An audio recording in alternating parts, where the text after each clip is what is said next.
If nobody cares, I do. Chapter 8 Running in Circles. The spring was slowly coming. Their days had been nothing out of normal, picking up stuff as they found it and looking for a different place to hide them. After all, it would be stupid to have everything in the same place when you didn't know if that place would be safe tomorrow. It was better to scatter all the stuff in a wide area so there would still be a chance to survive if they got robbed.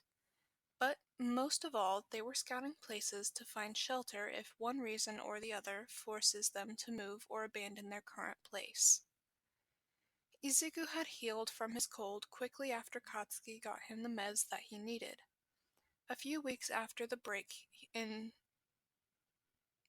after the break-in, he was skittish everywhere they had gone.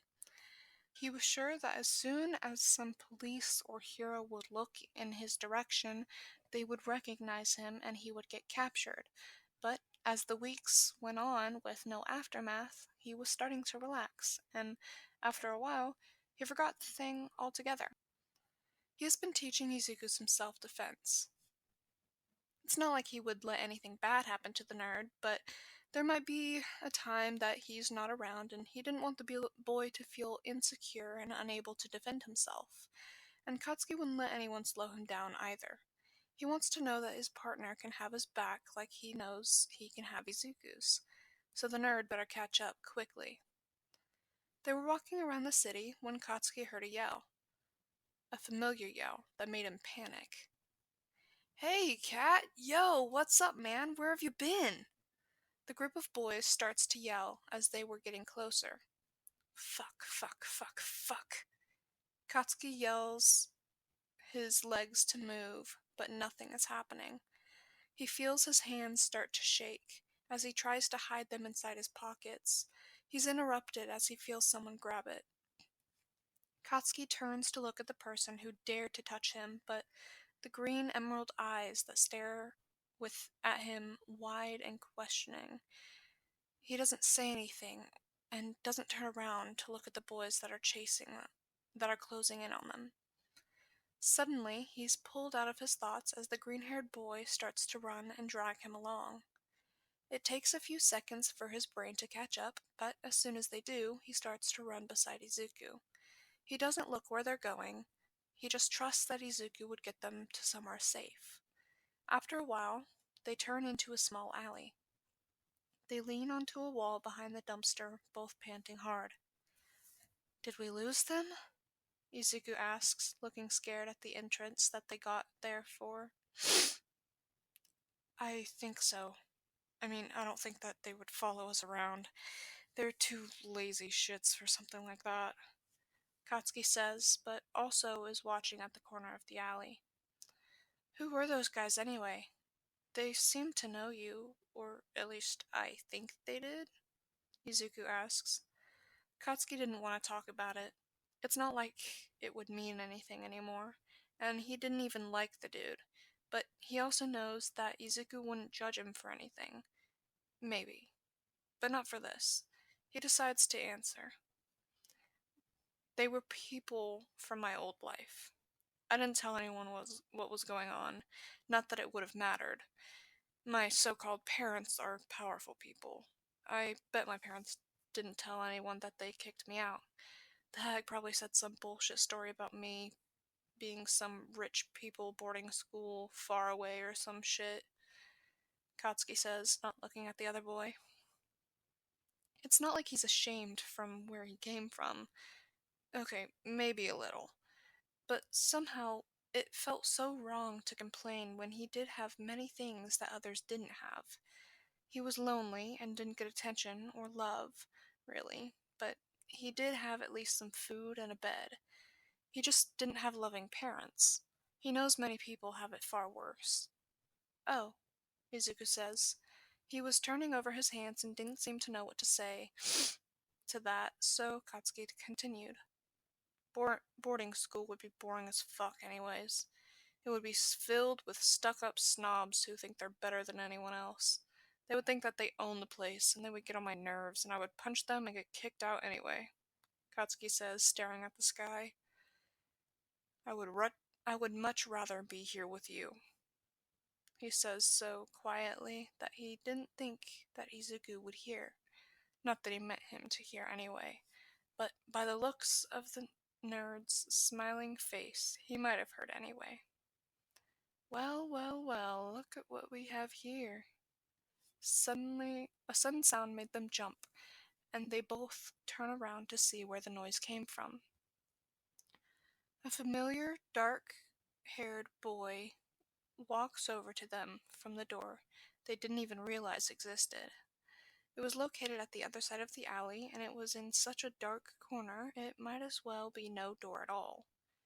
Fuck, he should have known better than to trust that they were safe and there were no one around. Katsuki thinks, cursing himself over. It was a mistake he was not gonna repeat in the future.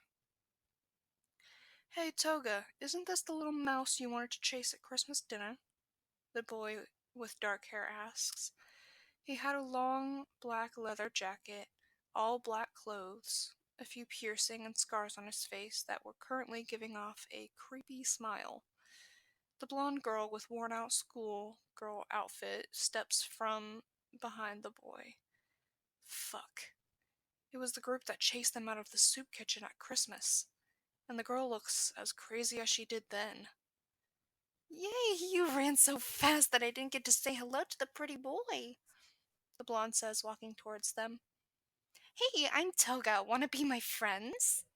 The blonde asks and offers her hand to Izuku, who is unmoving and white as a sheet. Oh, hell no.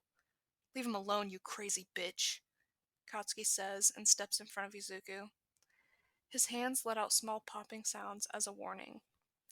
The girl, Toga, pulls her hand back as he had burned her. She steps back and narrows her eyes while looking at Katsuki with calculating eyes. I don't like you, the girl says. Katsuki snorts. Well, the feeling is mutual, Katsuki says, eyes tracking in all the movement in the alley. Wasn't there a third person in this group?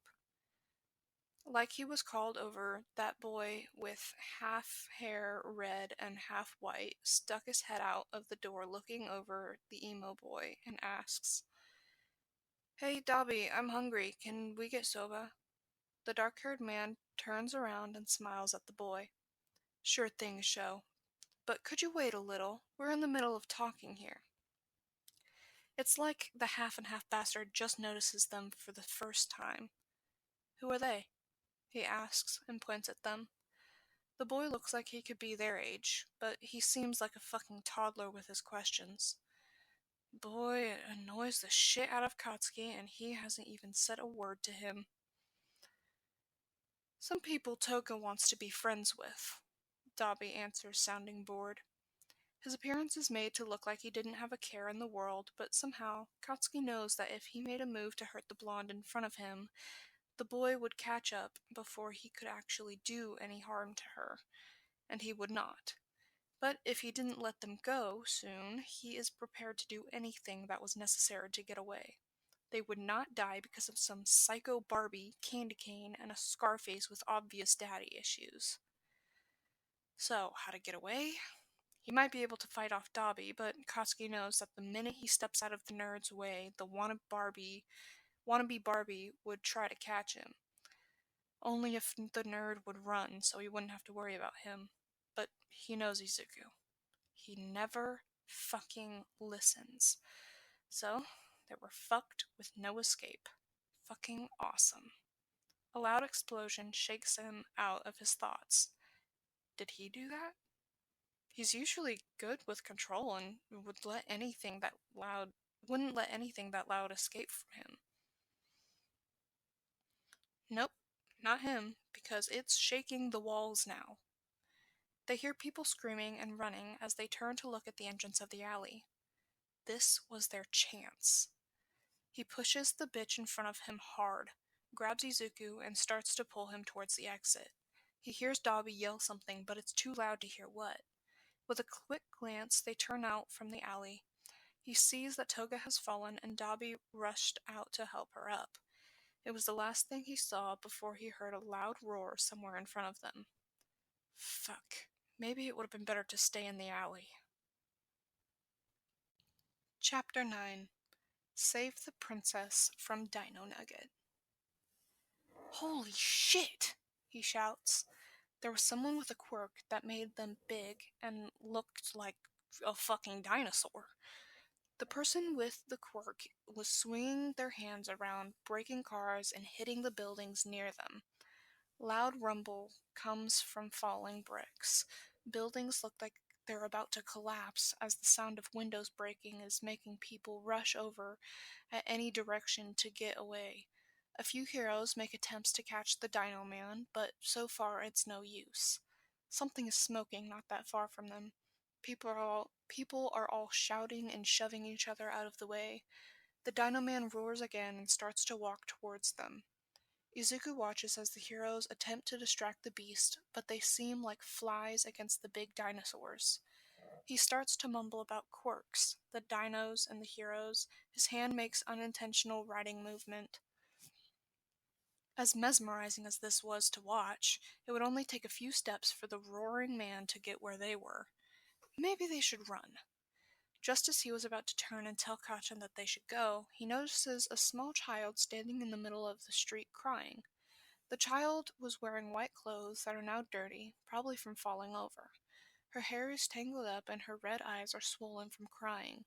She looks terrified and is clearly looking around for someone. Without thinking, Izuku rushes over. "Hey, what the fuck are you doing? Come back, you crazy fucker!" Katsuki yells, and he can feel his hand just barely missing the back of his backpack. He runs over to the child. "Hey, are you hurt anywhere? Are you here with someone?" Izuku asks and holds the kid by her shoulders, forcing her to look at him. "I want my mommy," the kid wails, squeezing a small teddy bear on her chest. "Okay, let's go. I'll help you find your mom," Izuku says and offers his hand to the child. The girl stops crying and looks at him doubting. Well, it's good that she doesn't trust anyone she meets, but it's really hard not to yell at the kid to stop fucking around before they both die. The kid looks like she's going to start crying again. Fuck, how do you comfort a child when you're equally as terrified? A hand yanks him hard by the shoulder, almost making him lose his balance. "What the fuck are you two standing around for? We gotta go!" Katsuki shouts and notices that the beast was only a step and a half away from them. Izuku grabs the kid in his arms and starts to run. Katsuki is dragging him along, and it feels like his whole arm is going to get ripped off, but he doesn't shake it off. He just lets him lead them.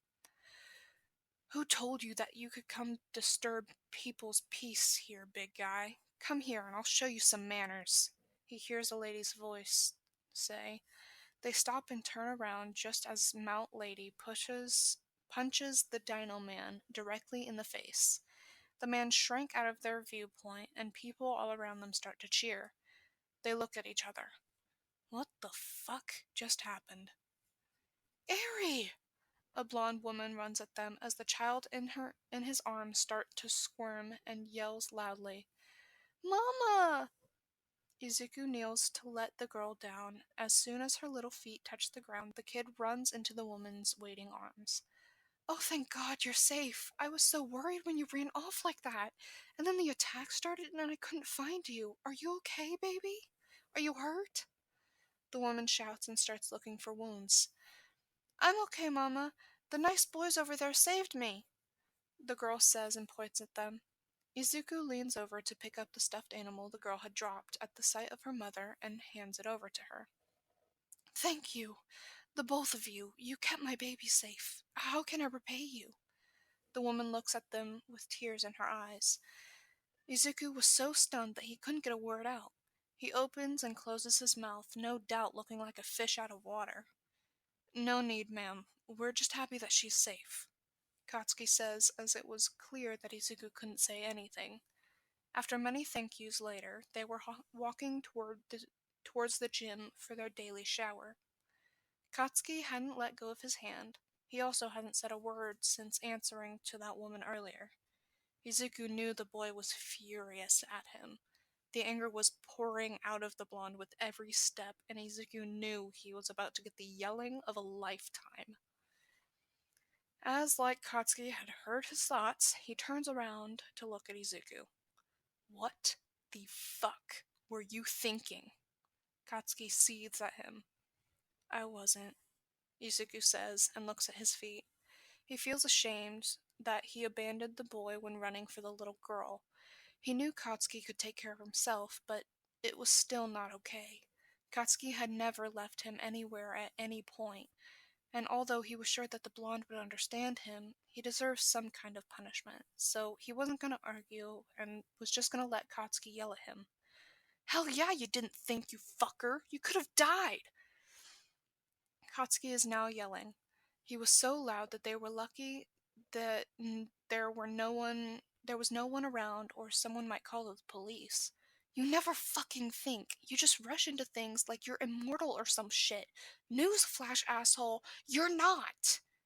Katsuki yells and starts to pace back and forward like this is just the beginning.